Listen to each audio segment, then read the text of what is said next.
Thank you. Good morning, everyone.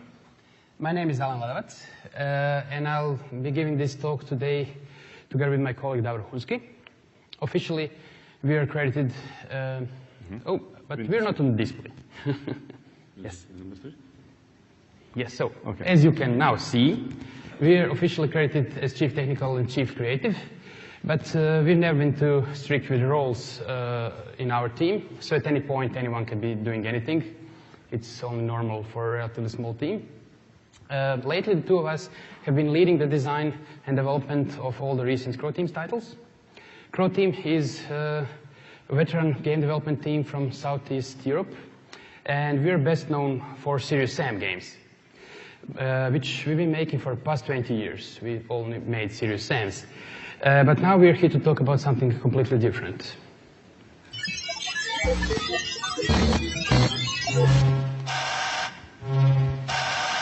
I wonder, who will you be, our children?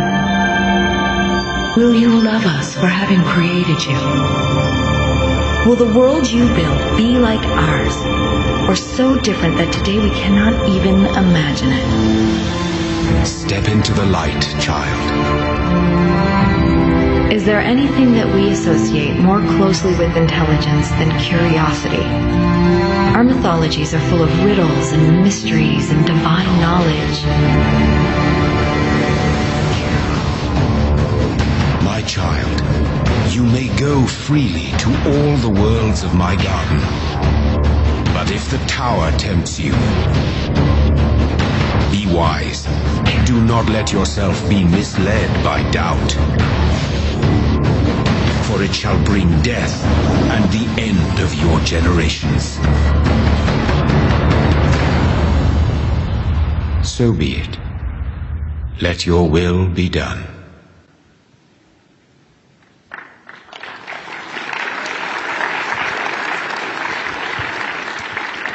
Thank you very much. So, what is the Talos Principle? The Talos Principle is a game that we call a philosophical first-person puzzle game. Since Crow Team is best known for its first-person shooters, the Serious Sam series, everyone was really surprised when they hear that we are working on a philosophical puzzle. So, how that happened actually for us to make this game is actually the point of this talk.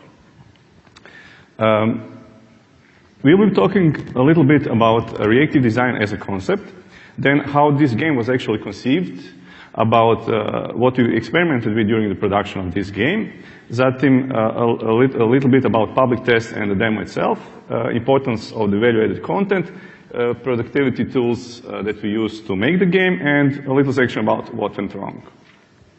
So first, a little small introduction. Some of the older ones of us who worked with games, typical big publishers or big game project managers, they would often like to see a game development project planned and managed in a way that you would build a bridge. So during the requirements phase, you specify need bearing capacity. During planning, you create bridge construction plans and methods and materials. And then if you carry out the work according to the plan, you know that the bridge will stand for hundreds of years, usually. To see why this doesn't work for game development, we have to see when it doesn't work for civil engineering either. And that's when engineers are not aware of some force that can influence the bridge. The most usually given example is the Tacoma Narrows Bridge, which collapsed only a few months after it was constructed, and it collapsed because no one ever before had to account, while making a bridge, for the fact that wind can cause vertical forces on a bridge. The main point here is that in almost all cases, usually civil engineers know exactly which forces will influence the bridge. That, however, is not the case in game development, because as we all know, the main point in game development is fun, and it's hard to predict which forces influence fun. In our experience, you have to experiment a lot, you have to see the results, and you have to adapt your plan. That's what we call reactive design. Developers sometimes think that they're planning a game, but in fact, most great games significantly deviate from a plan. That is especially true for new IPs, but even for sequels, it is often hard to know what will work and what will not work. I like to often bring the example of Portal 2 that was said to have originally been designed without any portals at all, and it seemed it didn't work out and Valve switched back to using portals in that game. These moments when the feedback tells you that your plan was completely wrong are your common errors moments, but you shouldn't despair when that happens. You should expect to have a lot of these moments, and they're actually very welcome, and those are the points in the project where your game becomes great. It's important to come to peace with the fact that you cannot know what you want until you see it working, and you'll see a lot of examples of this in this talk. So the project method is not to build according to a plan, but to plan a prototype and then iterate on it until we end up with a great product. That doesn't mean that we are rushing into development without any kind of plan when we do games, but we expect to change our plan even upside down if that's needed, if it fails to deliver fun. Okay, so how it all started. Back then, we were working on Series 4. And instead of using the usual blue key, blue door thing that we use in games, we want to have something more creative. So we designed this device that we called a jammer device that is able to disable electronic, equipment devices on a distance, from a distance like mines, turrets, or doors. So to test how that would work in Series 4, we created a series of levels and gave them to our internal team to play test through all those levels. And what we found out was that it was really, really interesting and very fun to play. So we started to think what to do with that finding. First, after a few sessions of, let's say brainstorming, we discovered that we have really many more ideas about core game mechanics and about the universe that we could go into, so we decided to make a completely new game for that. So, in other words, if you would take a look, we started working on Series 4 and ended up making the talos principle. If we would take that into civil engineering terms, we started building a bridge, but ended up with a tunnel. So that is a reactive design concept taken to the extreme, actually. So when we decided that we want to make a completely new game, first thing that we did, we created a lot of puzzles, more than there are currently in the game. Those were raw puzzles, and they looked like this. When I say they look like this, I mean they all looked like this. They all had the same walls, same grass, everything was flat without any details, but there were a lot of different puzzles. First, each designer tested his design for one puzzle on some other design and gave him or her to play. And based on the first feedback, they fixed basic flaws, exploits, something that were obvious that people don't see what they were supposed to see and things like that. Then, when we had all these parts on all the puzzles, and we created what we call internal testing. So entire team played all of the puzzles one by one. First, we watched all of them play. We took notes, discussed with them. Based on that, we noticed the first few problems that we corrected. First, we needed to add some more tutorials because some concepts were not immediately obvious to people. Another thing that we noticed was that people were getting stuck on puzzles. So, but it wasn't that you could put a finger on some puzzles, say this puzzle and this puzzle and this puzzle, they are the problems, we should remove them or changing, but different people would get stuck on different puzzles. So we decided that we somehow have to make sure that in case someone is stuck on a puzzle, we have to make sure that they can play some other puzzle. So we made the game non-linear in structure. If you're stuck on something, you can choose to go in another path. And usually when people return back to a previously unsolvable puzzle, for them, after a few hours or days, their brain has been working in the background and they can solve it then. The other thing that we did during this internal testing is that we gathered a large data set of statistics on that. First, we measured how much it took to everyone to play the game, to play each puzzle. Another thing was that we had everyone rate the puzzles for fun, for difficulty, each of the puzzles. Based on these statistics, we were able to then first order the puzzles in kind of like progressive ramp of difficulty, and also to intersperse the required tutorial puzzles with some puzzles that were deemed very fun, so that if the tutorial is always a bit boring, then a fun puzzle breaks that thing. And when we had all this structured, we created a full game. It was like an alpha, and it had a complete structure, and it had a visual design that is in the style that is released right now. It had initial narrative in there, everything. And we had that tested internally on 3 team members. They did play the puzzle before, but they never heard anything about the narrative. They didn't know the structure that we planned for that. And they provided some very, very valuable feedback on that. We noticed some things that were blind spots for us. First thing is that Elohim, who is your guiding voice, always tells you that you should pick all the sigils, but you should never climb the tower. If you actually listen to Elohim, you have gathered all the sigils, and the only thing you can do with those sigils is actually climb the tower, but he told you not to. If you want to listen to him, you're kind of like in a strange situation. We solved this after quite a bit of discussion. We solved this by introducing a third ending, the Gates of Eternity ending, where Elohim allows you to exit the game if you listen to him. We also did a lot of smaller changes on adapting his narrative guidance, mostly that at the beginning he guides you through the tutorials. He also tells you if you're stuck on some puzzles, you should go further and things like that.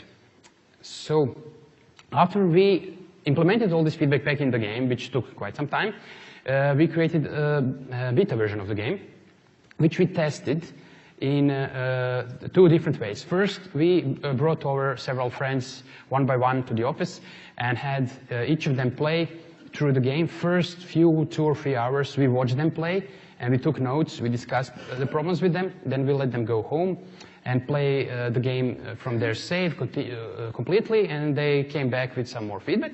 At the same time, we also sent the game to most notable community members from our previous games, and they both provided a lot of bug reports for us and a lot of feedback.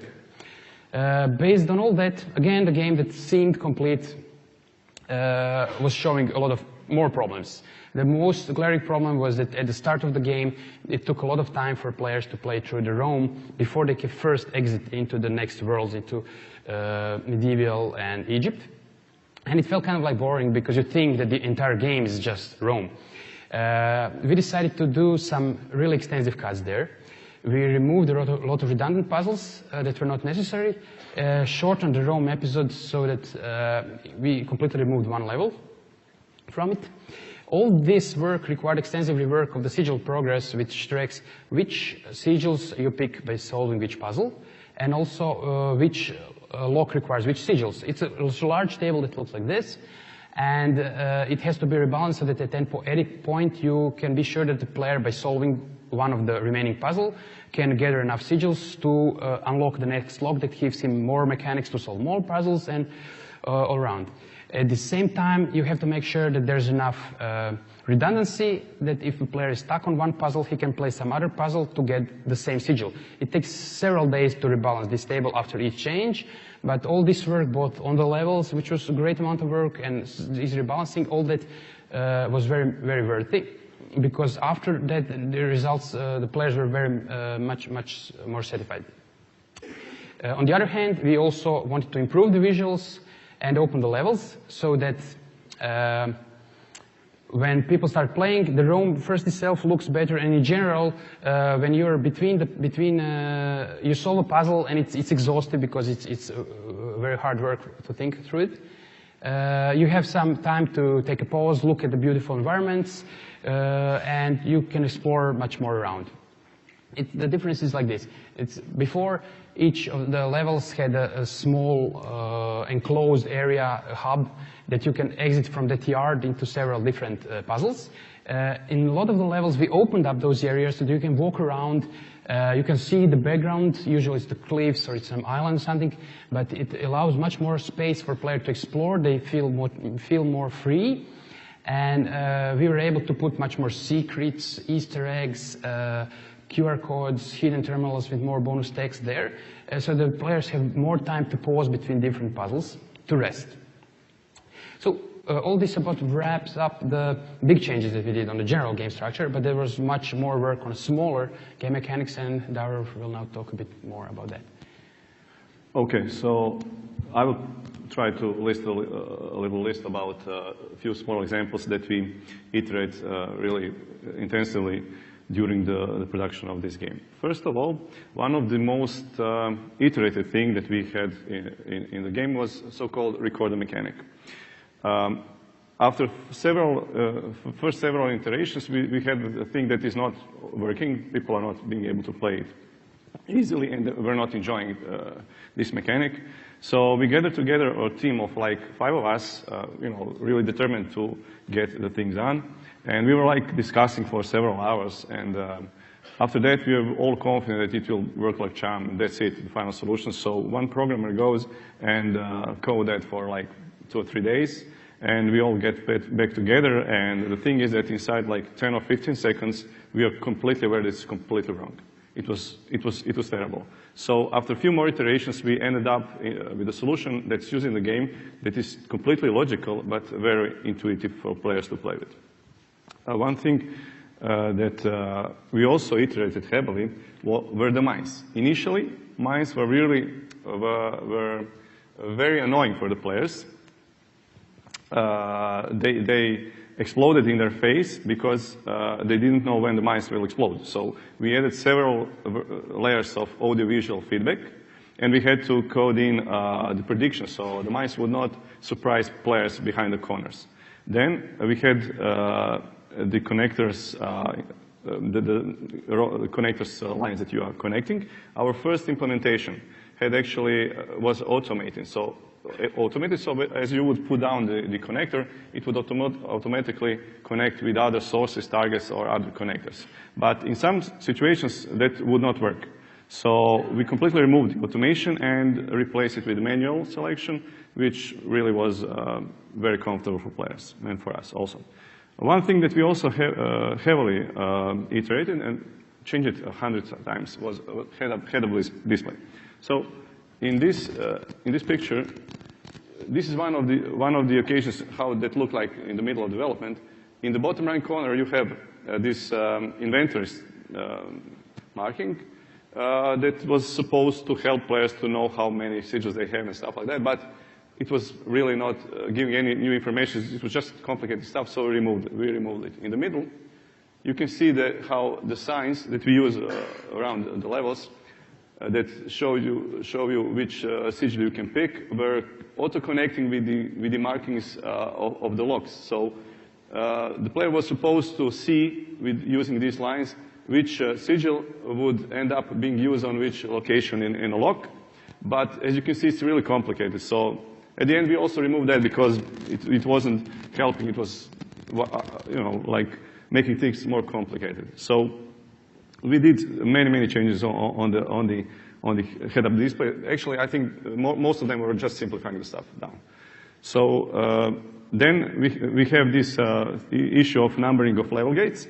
As you maybe know, in the temples, you have to exit levels and navigate through the levels as you pass from one cloud to another. In the beginning, we had numbers written above the gates.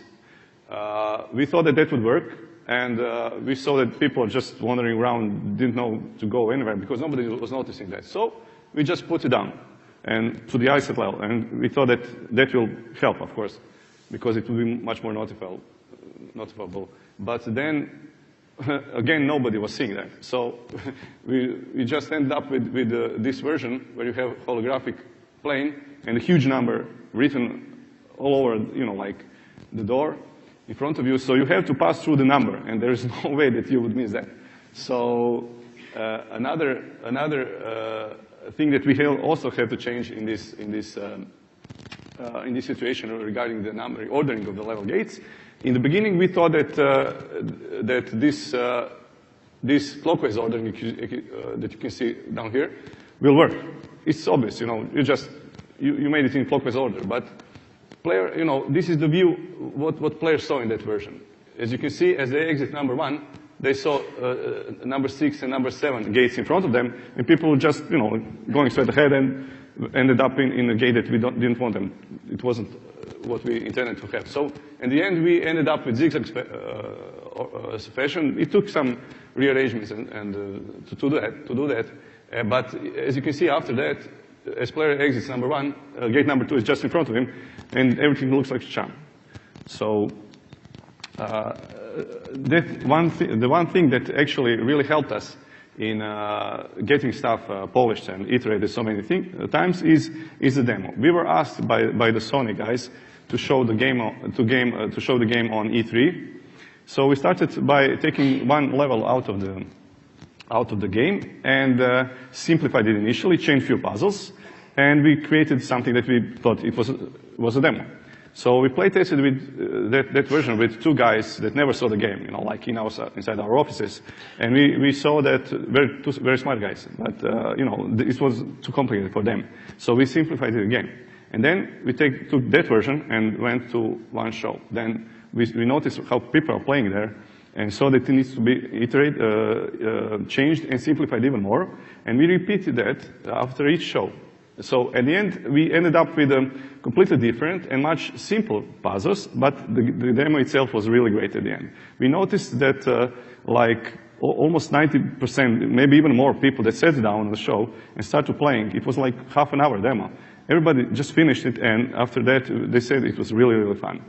So you should know that it took a lot of time, really, like many iterations and huge feedback to create this demo, but it was really worth doing that because it helped us to make a game much, much better at the end. So when we had this demo that we knew that everyone who tried to play it, they all loved it. We thought that we could get some more mileage out of it. And we decided to create a public test of the game, which is something that we've been doing before for Serious Sam games, and we knew that in general it works if you have a good demo. It was used for us for two purposes mainly. First is to raise the awareness of the game. So when we started to promote the game, articles appeared, there were screenshots, there were movies of the game, but most people didn't really get what the point of the game is. It looks like Portal without portals and what's fun in that. But we knew that whoever played the game, they liked it. So if we give the demo, which we knew that everyone likes, we can get the good word of mouth started. And the other thing is that, of course, what we used before in Serious Sam games is that you get a lot of feedback that you can use to tune the game further, both from the gameplay perspective and from the technical perspective. So we did, when we released it, we went to the forums, and there were about 1,000 roughly forum threads and replies for each day, and we had mass replying in our team. Everyone was looking through all those replies and tried to reply back and to help people who didn't understand something, who had any problems, and we fixed all the problems in the public test, which reflected in the game by first, we did a lot of control tuning there. We added customizable running speed. We lowered the default running speed. We added additional auto-aiming for controllers, tweaked the movement in various different ways. There's a lot of small fixes that changed the entire game, not just the demo. Also, we, of course, were able to then fix a lot of important technical and compatibility problems because the user base was much bigger than we could ever afford to test internally with different hardware, different OSs. All that, of course, made the final release much smoother than it would be without the demo and the public test. Okay, so far we've been talking about reactive design and how we apply this in Talos principle. Now, I would like to say a few words about one thing that touched all aspects of the project, and that is the importance of the value-added content. What we mean is that puzzles were really fun in their raw form, but much more is needed to make a great game. So we knew that we want to have a strong narrative.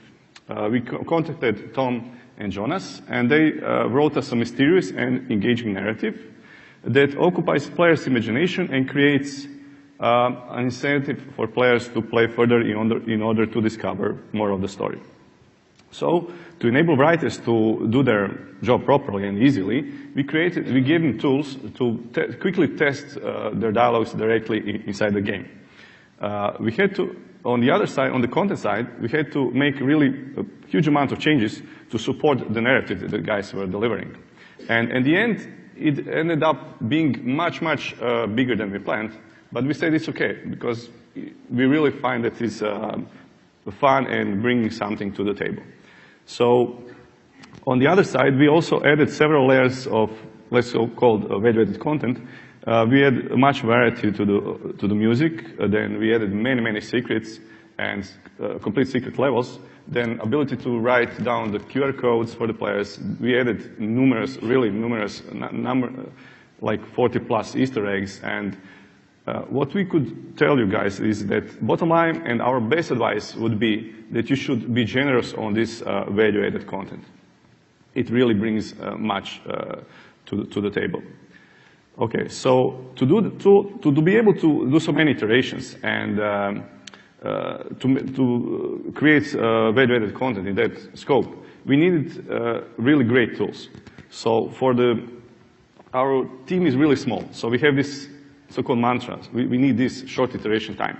So for the last 15 years, we have this our own editor that enables what you see is what you get editing, so you can playtest the game immediately. And we have added the full geometry editing, so most of the assets that you can see in the game, like terrains, like walls, everything is edited inside the game.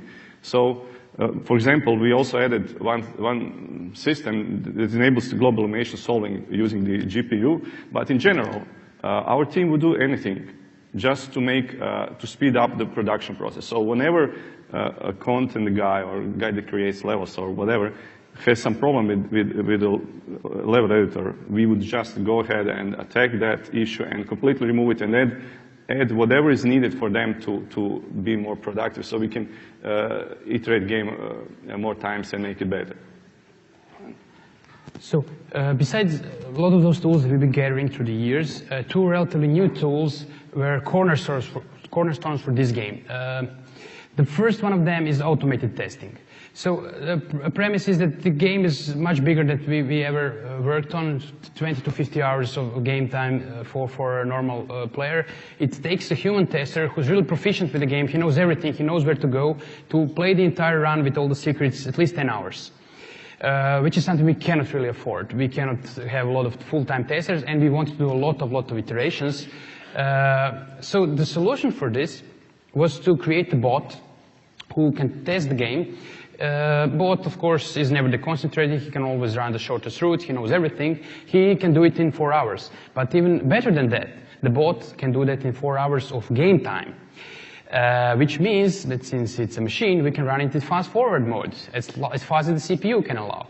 So in fast-forward mode, it runs mostly physics and AI, renders only once in a while, and it's done with the entire game in 20 minutes. This is unexplainable how good it is. So the final goal that we achieved there was that from the point when you submit a new change into Perforce, automated build machine creates a new build with it, completely ready for Steam. Then Autotest just installs this build and runs through the game, and the total turnaround time is 1 hour. So you're free to experiment very much, because any change you want to do, you're not sure it's going to break something. You submit the change, and within 1 hour, you get a notification back from the bot if you break something. It's really liberating for developers. It's interesting stats that overall during this development phase where we use the bot, the main test bot machine has clocked an equivalent of more than 15,000 hours of human testing, which boils down to about 8 years of full day testing for a tester. And since this part of project where we had enough of the game to be able to use the bot, it was less than 1 year, so we would need to employ more than 8 full-time testers who would test all the day, the game all day, every day. Besides us not being able to afford that many people, that's like adding 50% people to the team. We also, I think they would probably go nuts by playing the same game for 1 year all around. The other thing that we did there was we implemented the world bug system, as we like to call it. And it's, let's start from the premise. So a lot of small details can be wrong when you're making a game. And usually someone is testing the game. And if they want to report each of those problems, they have to either alt-tab to a browser to report it to Bugzilla or whatever you use for that, or he has to write it down to the paper and then remember to file it later. And also he has to describe the problem in enough detail that the developer can later reproduce this and fix the bug. This all introduces a high psychological barrier for filing a bug. And it means that a lot of bugs are never filed, and in the end, you ship it. People usually say, someone else is going to file that, or I'm going to do that later, I'm testing something else, I cannot concentrate on that right now.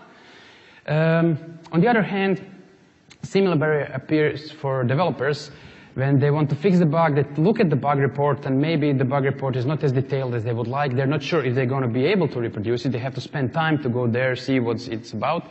If it doesn't seem immediately obvious that it's a big problem, they're just going to skim over it.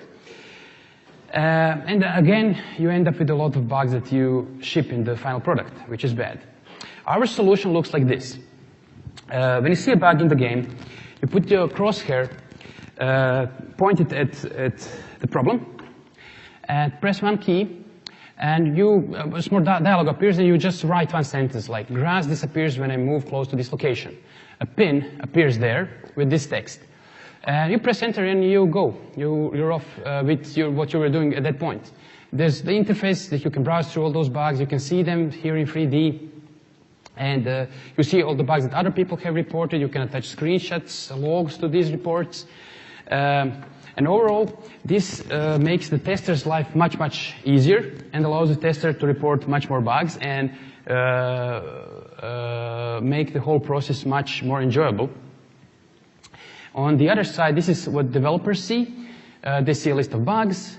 They click on a bug, and their view shows exactly what the player was seeing at the game when he reported it. So we remember exact coordinates and the coordinates of the player's view. So if there's something that only appears from some angle or something, you exactly see what he saw, and you know where the problem is. You just fix it, you mark the bug as fixed, and off you go. All of this changed our workflow tremendously. There's much, much more to be said about this. This is a great system. There's a separate talk, which appears at 2 different time slots, by our Nathan Brown, who wrote this system. And if you want to visit one of those talks, I'm going to keep this here if you want to write this down while I talk about some very small details. One interesting thing for us is it's integrated with Bugzilla, which we normally use to report bugs. So bug reported this way is not something special, it's just one normal bug with all the others. It fits our workflow. The number of reports that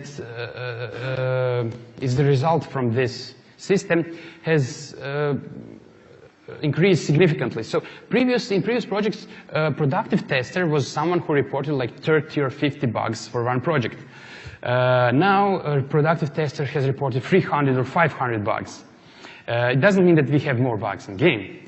It means that we have less bugs in game because those were the bugs that were not reported and we never fixed them. Another interesting thing is that this system is integrated with the previous one, with the bot, and the bot also reports the problems that he sees in the same way, and he reported more than 1,000 bugs, like, I'm stuck here, this door won't open, this item is not where it's supposed to be. For developers, it's much easier than going through the log. They just load this level, click on the bug, and they see where the problem is, and they fix it. So, something completely different. Yeah, we've been talking about so far about things that went right, and now a little section about what went wrong. First of all, we should change even more. If you would be given a little bit more time, but we decided to publish the game in December. So, first thing that we would change the Gates of Eternity ending, and now it's said when you pick up all the sigils in the game. But we would make it available as you pick only green and yellow ones. So it would be like when you pick up 50% of the sigils in the game. But that would require a really large amount of narrative changes and some content changes, so we were not able to do that. Then we would probably have trimmed down, puzzles a little bit more. That would really, require a huge amount of work on levels, and we would have to rebalance the sigil logs table again. Okay, so we would also remove the X. This is one of the mechanics that we wanted to use heavily in the game. We thought that it would be heavily used in puzzles, but it ended up being used in only one of the secret puzzles. and to be able, it's used to enter the Messenger island levels. But probably we would be removing it if we would be able to do it again. So one thing that we would also change is the hint system. Now in the game, hints are given like like a sentence that should hint you what to do in the puzzle. But it's not clear enough for some of the people how to solve the puzzle after reading the hint, so it makes no sense. The hint is not working. So probably we would change that into having a bot or like this blue version of a player solving the puzzle in front of the player itself. So that would what we would probably do if we would have more time. One of the biggest problems that we had during this game was that we approached localization problem overly ambitiously. The main premise is correct, that a text-heavy game like this, in order for a player to enjoy the game, they have to get all the narrative, which is delivered. There's a lot of text and a lot of audio. It's always better if it's in your native language. However, localization takes a lot of time. It's not that we didn't know that from before, from previous projects, but it's always something that ends up at the end of the project, and it's never scheduled up accordingly. So there were two problems in how it was scheduled. First was that initially it was rushed for an unrealistic deadline, which means we thought that we have to deliver the game earlier. We were afraid of Christmas and everything, so we wanted to push it forward, but we couldn't really release early because of other things. So it turns out if we allowed the localization to take more time, we wouldn't have a quickly done, rushed and bad localization, which we then later had to fix. And the fixing, all that is still not done on the patches. On the other side, we cut them short from the other side because we were trying to save on the number of revisions in localization by making sure that we deliver English text when they're completely ready. And that means what we should have probably done is that we should have delivered English text when we had the English text. We knew that they were going to be changed because we were still fixing things based on feedback. But we would have to pay more for that localization because the reiterations always cost, but they would have more time and it would be much higher quality of localization. Maybe it would be worth it in the end because the bad localization that we shipped with was not really good for the game. Important point that we noticed was that individually made localization, what we mean by that is that there were some people, for example, we have a guy, we know this guy, he localized into Spanish. We know this girl who localized into German. And this guy, we email with him regularly, he localized our Russian. Those localizations were much, much better than those that we had to outsource to an agency because these people, they approached this problem much more personally. We had much more interaction with them. They asked questions like, what do you mean by this? What's going on in this game? Localization agency did ask some questions, but it was nowhere near this, and the game is really text-heavy, and localization was complex, and it turned out much better when you can talk with those people directly. Interesting stats about localization is this is the countries that the game sold into per units from initial start of the sale. You can see that half of half of the players are from English-speaking countries like US, UK, Australia, etc. And like 15% are some others, which means some of the languages we didn't even try to cover, and we did try to cover much more languages in this game than ever before. But on the other hand, when you see this is what countries they come from, but when you see what their Steam interface is set to, almost 75% are already set to English anyway. Especially for some smaller languages like in Chinese, they're almost even there's a lot of Chinese customers, but they don't play Steam in Chinese; they play it in English. Overall, it's not very clear cut. We cannot say we shouldn't do localizations, but maybe it makes much more sense to initially concentrate more on those that are bigger, like Russian, German, French, at the start, and you ship with that because their absolute numbers are bigger. Those other languages, when the game sells for a few years, there's going to be a lot of people with those languages, but initially when you ship, those people are not even in maybe hundreds, dozens or something. So if you localize to other languages later, a few months after the game is released, you can probably save on time and investment for that and still deliver the game to many more players. Okay, so a little bit about what went wrong. First of all, we would probably choose another world as a first world for the first episode. Initially we thought that Roman setting would be the most beautiful one, and we were most exciting to have Roman as the first one, but it ended up that the medieval one was probably better looking for the feedback, and later as we created levels, we noticed that, you know, like you have more variety in visuals, like snow, like weather conditions and everything, so we would probably change those two worlds. Then there is an issue of probably, or maybe, wrong date for releasing the game. So the game was released in the middle of December. It has one big plus, one big minus, of course. And so the plus was that there were not many big games or any big games going out at the time, but maybe because of the minus, because we were run over by the Steam sales, Christmas Steam sales, and we were not participating in that Christmas sale. Another thing that also went wrong for us, in our opinion, was the effort that we put a real large effort to create this companion app that we called Sigils of Elohim on 3 platforms, on PCs, on Steam, then on iOS and Android. It's a free game, and we thought that mobile version will, you know, like will have a huge user base, but it ended up being dwarfed by the Steam, like 10 times. Steam was 10 times bigger than Android and iOS combined. So we probably would not do that next time. So in the end, if we want to just boil it down to a few words, we think that you should always gather the feedback and you should react on that, and that's the most important thing in the project. And you should also not work to a fixed deadline. If you can afford, you should iterate until you are satisfied with the results from the latest feedback that you got. In order to be able to do all that, you need good tools, as good as you can afford to create. On the other hand, you should be generous with value-added content, add as much things that you can to the game to make the players feel that they are satisfied when they're playing.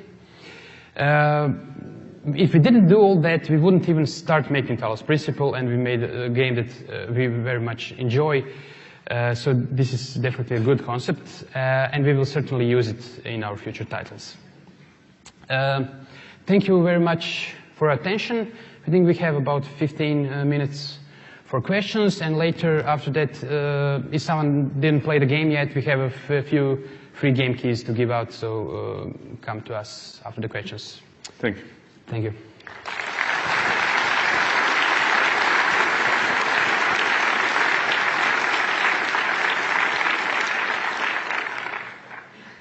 Okay, so does anyone have any questions? Okay.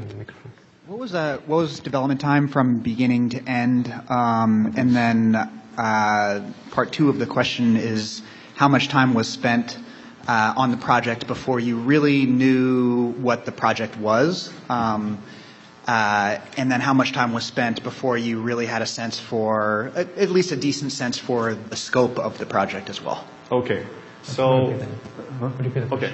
The question was how long it took us to make the game, right?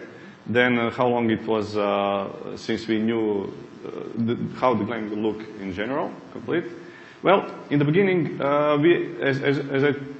we were talking about, we worked on Series M4, and then we created this German device and we started playtesting, and we find out that it's really fun because one of the level guys actually created like levels, difficult levels that were not able to be used for Series M4. They were much too complicated, but people that tested enjoyed those levels the most. So it was something that we considered to be the way to go. And then we just started. How long? How long that was? Like how long? It was really month, a month or two. It's really maximum 1 month and maximum. So we play tested. We knew that we need a universe and story and stuff like that. But you know, the universe reflected our personal reflections. So like how when we talk on lunch, you know, like stuff about AI, about transhumanity, stuff like that. It's really exciting to us. So we knew that we want to talk about that. And then we will start to wondering if we can imagine or invent some other mechanics that we would use in the game also. And actually one of the most used mechanics, the connected one, was a reflection of one of the, I don't know, iOS games that my kids play, really. And it was just, idea was coming out from that inspiration. So inside a few months, actually, we had working in operational mechanics, and the levels, like 100 levels almost, it was like 3 or 4 Several months. months, yeah. A few months. And, well, a small amount of people, really, like 25% of the team actually worked on that. The rest worked on Series M4. But then we play tested internally, and it was really, fire god just happened. It was really loving it. So we contacted Tom and Jonas. First, initially Tom, because we liked what he did with FTL and Swapper. And it was the style that we needed, and he was cool indie guy, so we started talking to him, and he said he proposed us to join with Jonas, because he did the Civil Command thing and Infinite Ocean and all those nice games. Yeah, and so it was in that team, so we wanted together start working on narrative and everything, full production, maybe one year to get to the alpha version, and then polishing it. It took a really long time to polish it. It's about less than roughly 2 years to make the entire game from the first idea to the end. Yeah. But a large part of the time was spent where majority of the team was still working on Series M4, and I think, I don't remember exact days, but from the top of my head, my feeling is that at least half of the time was spent just repolishing what we already had the game, Right. Yeah, we polished heavily. Really a lot. That's mainly what we're trying to do, is playing here. When you say raw puzzles, that was like 25 or 30% of the project. The rest was all the polishing. Production polishing. The game was great too, so thank you. Thank you very much. Yeah. Thank you. Okay, sir. Hi, I wondered, during your talk you mentioned that you decided at some point in development to give players more breathing room. And I was wondering, what were the symptoms that players were showing that they needed that extra breathing room, and when do you decide it's enough for them, like wandering time? Okay, the thing was, you have to interpret feedback. Like when someone says the game is not fun, and it says, I don't know, maybe it's, the puzzles are too hard. You have to interpret what that means. Maybe it's not that the reason, maybe the reason is completely different. We thought, and we noticed that when people have more time to wandering around, that they rest their, you cannot always be on your highest intellectual, level, so. That's exactly how we came to this, because we want to do the same for Series M4. We know the same Series M4 when they say that this game is boring, is that when you watch them play, they're exhausted after a few minutes of fights, and if you don't give them something in between, they give up. And we saw the same thing when people were playing the talos. Yeah, it's very important to have those ones, the wandering, and there's a place when you add and place your rewards for the so-called explorers, guys that like to explore, and it's really fun to explore and find something, be rewarded. In the terms of how do you know when it's enough, we don't really have an answer for you. You just have to change things until the people, you have to try to interpret the small signs that you see in people playing and what they tell you, and see when you're done, what we said in the talk, you're done when you see that the people are happy. There's no better measure for that. You cannot plan that. You have to remember, you have to enjoy all the time, because if you enjoy, if your team enjoys, it will show up. People enjoy it. We are here like dinosaurs in the industry. There are not many living people, older than us. We are making games for like 25 years now. And the same team, that's the point, yeah. Actually, yeah, this is the same team, same core team, like 10 people, core. And probably they are throwing out, the early computers that we worked on, they are too old for museums now, probably. So really, we are really old. So we gathered much experience, but you have to enjoy. That's it. Enjoy, and people love the game. Thank you. Yes, sir. So I was wondering about, you guys talked about making a bot that went through the levels super quickly instead of having human testers, because that would take a long time. But it's kind of a two-part question. First of all, how long did it take to actually make that bot and make that bot work? And the second part is, doesn't that remove from some of, especially in puzzle levels, isn't the point that humans will get really confused about pathfinding and things like that, whereas bots won't? So how much help was that versus how much time it took to make? The thing is that the bot, it's always the issue when we discuss this bot. People often confuse, I think, that the bot is not testing the game. The bot is just testing that the game didn't break from the last time that you tested. It cannot test that it didn't break visually. It can test that the gameplay. Let's go back to our experience with Series M4 is always the biggest problem is that you can ship a game that has like a tree hanging in the air or something, but if you cannot open the next door, then people said it's a blocker bug and you can go further. This is what the bot tests for. It's the only thing, and it's your worst risk when you are doing any change, and we had to do a lot of changes. You flip some little bit somewhere in movement code, and puzzle number 27 is not going to be possible. This is what bots let you sleep very peacefully with your changes in this way. Thank you. Sir? Cool. So also about the bot, how much of that was a manual process for your designers? If they were updating a puzzle, how much did they have to do to fix up the bot? Or was the bot driven somehow automatically to find items that were necessary? I forgot to repeat the questions previously. So this question is how much manual work is required for designers in order to prep for the bot. Yeah. The bot has this nice feature that it's recording as you play. So when you change something in the puzzle, you enter recording mode, you play the puzzle, and the bot remembers just the general things like which item you used where in which order, and then it does the pathfinding, and it doesn't literally retrace your steps. So it is some work, but it's not that big of a problem. Very cool. Thanks.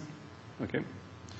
Hey guys, I played a demo of this back at PAX Prime, and when I talked to one of the representatives there, he talked about some very strong philosophical themes attached to the game. Based on how the game has done, do you feel like you've accomplished those thematic goals for the game? So if I understand the question is, did we accomplish the goals that the game has philosophical questions in it?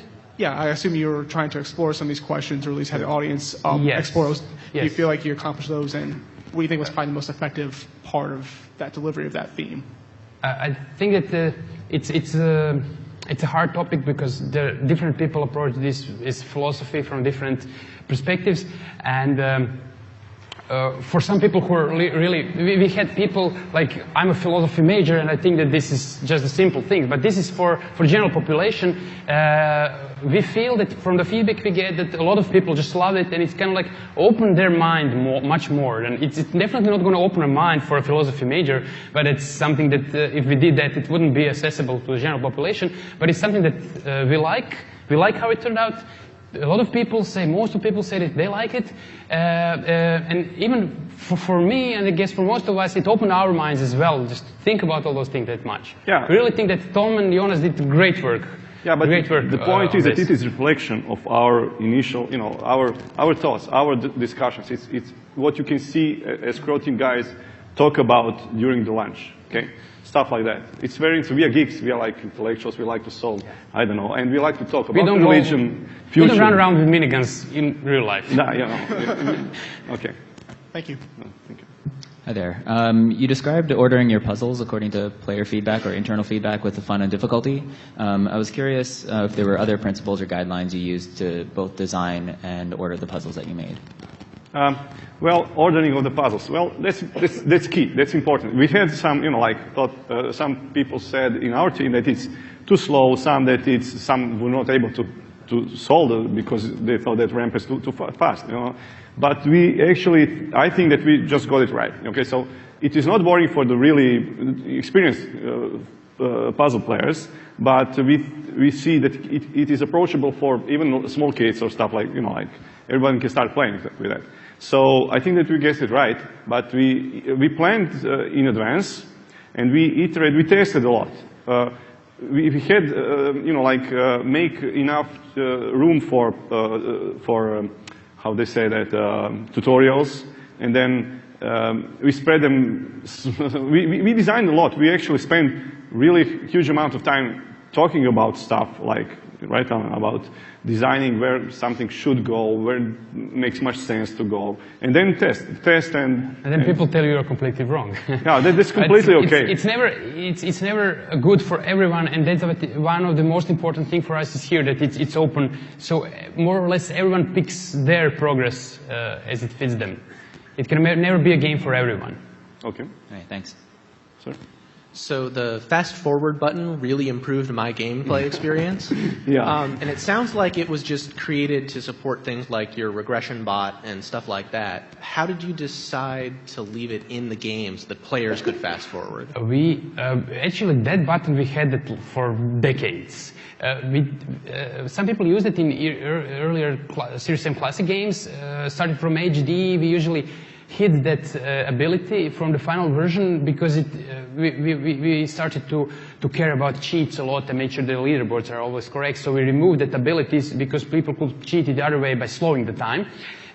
Only on Talos, a lot of people requested that. And one of our additional mantras is that we like to accommodate players. When they come to us say, this is wrong, I want it different in the game, we usually make the option. And it's known that our engine has like that many options that people are always surprised with it. And adding another option, if it's going to satisfy someone, we always do that. It's just this time we made sure that they cannot slow down. They only speed it up. And I guess it helped for you, and I guess it helped for many other people. Thank you. Okay. Hi. So you said that you had like over 1,000 posts on your forum initially. So how did you get through that much data? A lot of typing. So was there a way that you kind of structured it so some would get more, get precedence over other ones, or? I'm sorry? Bigger ones or smaller ones. Do we sort them out, right? We usually have whoever is free at the time goes through the forums, answers what he can, files bugs as appropriate, or say, hey, man, this one is for you, or something. There's no much structure. It's usually we just we're like handle it organically. Huh?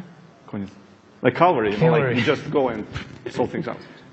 We're not very structured in that. This 1,000 is like a rough estimate. I know that I come in the morning and I have 300 notifications. I have 50 more. So roughly there was 1,000 a day. Okay. So just donkey work then. Yeah, nothing very smart. Not the answer always. People appreciate that. People appreciate when you communicate with them and you fix the things. Players love that. They're in it for this team. This is not a console. Yeah, we think that we do games for people. We enjoy making them. We do them as we would be players on the other side. We would like what we would like to see and play. But we also like to see to be treated, like as players, and that's it. That's how we see the game development. We're okay. Out of time. So, Alan, if somebody wants to pose us a question. Yeah, we can continue in the wrap-up room, and we're going to be giving out Steam keys. It's not a bait. It's just if you want to really. Okay.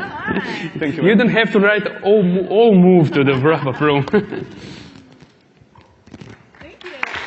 Thank you. Thank you. Thank you for calling us.